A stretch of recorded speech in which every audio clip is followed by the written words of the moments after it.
తులారాశి తులారాశి వారికి ఈ వారం రోజుల కాలాన్ని పరిశీలన చేస్తూ ఉన్నట్లయితే వ్యయస్థానంలో శుక్రాచార్యుల వారు బాగున్నారు, లాభస్థానంలో కేతువు బాగున్నారు, షష్ఠ స్థానంలో శని గారు బాగున్నారు. 3 గ్రహాల యొక్క ఉనికి చాలా చాలా బాగుంది. అయితే గురువు గారు దశమ స్థానంలోకి వచ్చేసారు. పై అధికారులతో జాగ్రత్తగా ఉండాలి. ఇది చాలా చెప్పదగినటువంటి సూచనగా తెలియచేస్తూ ఉన్నాను. అలాగే సంతానం విషయంలో కూడా పూర్తి ఓర్పు కలిగి ఉండాలి. సంతానం పట్ల మీరు ఏదైనా నిర్ణయాలు చేసి ఇలా ఉండాలి, ఇలా ఉండండి అని చెప్తే అది జరిగేటటువంటి రోజుల్లా కనిపించట్లేదు. మీకు మనస్తాపం పెరిగేటటువంటి పరిస్థితి కనిపిస్తోంది. అలాగే మాతృవర్గరీత్యా జాగ్రత్తలు తీసుకోవాలి. ఇక స్థిర చరాస్తుల వృద్ధి కోసం మీరు ప్రయత్నాలు మానకండి, ప్రయత్నం చేస్తూ వెళ్ళండి.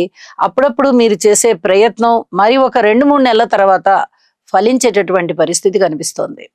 అన్నదమ్ముల సహాయ సహకార విషయంలో కూడా అంతగా సహకారం కూడా లభించబోవడం లేదు.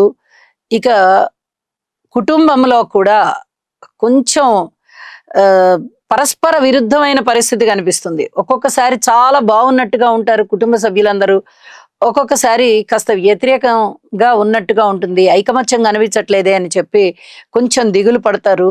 అయితే ఇవన్నీ చాలా సాధారణం అని చెప్పి అనుకొని యోగా చేయడానికి ప్రయత్నం చేయండి.